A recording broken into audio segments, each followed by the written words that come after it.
মৰমৰ ষ্টুডেণ্টছ আজি আমি পঢ়িম ক্লাছ 10 চেপ্টাৰ নাম্বাৰ 5 সমান্তৰ প্ৰগতি। তো ষ্টুডেণ্টছ এই ভিডিঅ'ৰ আগৰ ভিডিঅ'বিলাকত আমি উদাহৰণ 1 পৰা 15 লৈকে পঢ়িছোঁ। আজি আমি তোমালোকক উদাহৰণ নম্বৰ 16 কৰি দিম।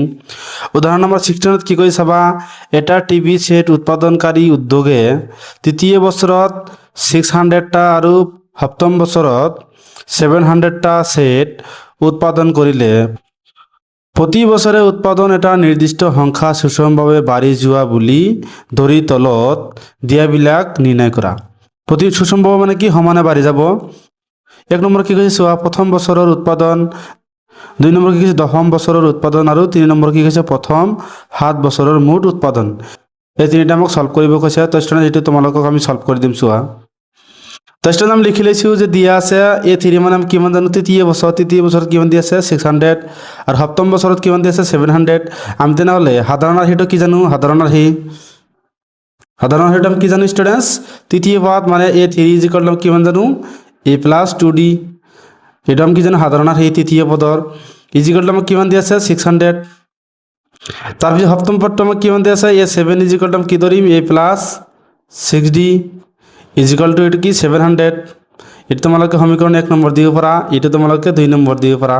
এতিয়া আমি কি কৰিম, 1 নম্বৰ আৰু 2 নম্বৰ সমীকৰণ পাইছোঁ, আমি 2 নম্বৰ সমীকৰণৰ পৰা 1টো মাইনাছ কৰি দিব পাৰোঁ বা 1ৰ পৰা 2টো মাইনাছ কৰিব পাৰোঁ।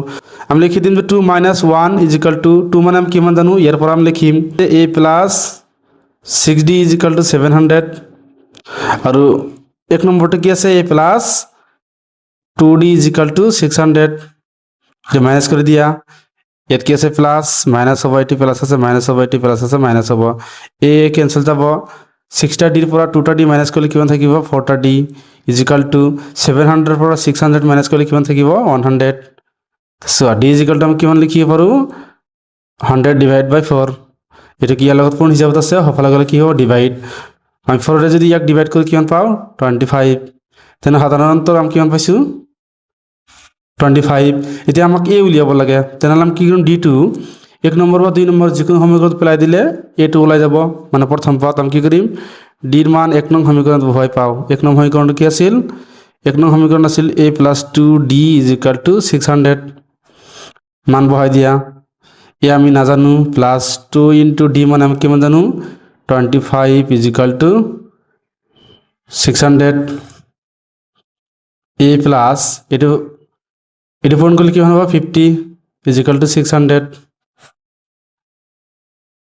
এইটো প্লাছ আছে সফলে গ'লে কি হ'ব মাইনাছ, মানে a equal to 600 minus 50 minus কৰিলে কিমান হ'ব 550। তেনেহ'লে প্ৰথম বছৰত কিমানটা হ'ব 550টা হ'ব। মানে লিখি দিব যাতে প্ৰথম বছৰৰ উৎপাদন কিমান হ'ব 550টা।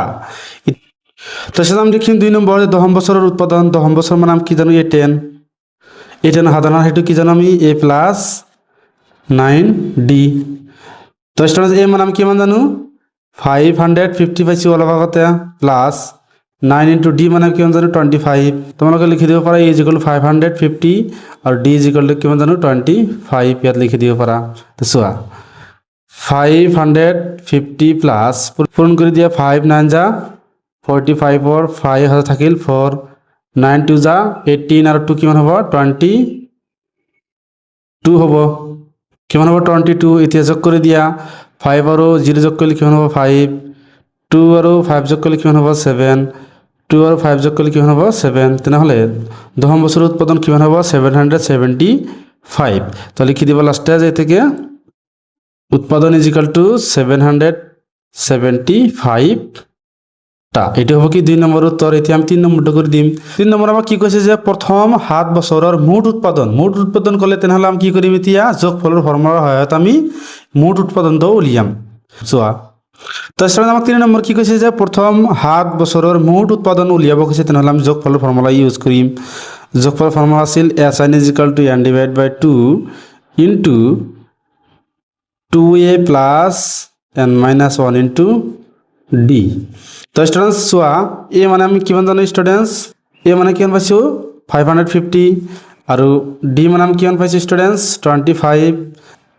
এন মানে আমি কিমান জানো ষ্টুডেণ্টছ 7 জানো, কাৰণ আমাক কি কৈছে কোৱেশ্যনত যে প্ৰথম 7 বছৰৰ মুঠ উৎপাদন এইটো হ'ব কি এনৰ মান 7টো হ'ব কি এনৰ মান এতিয়া আমি মানবোৰ বহাই দিম চোৱা এস এন মানে আমি কিমান জানো 7 is equal to 7 divide by 2 into এ মানে আমি কিমান জানো 550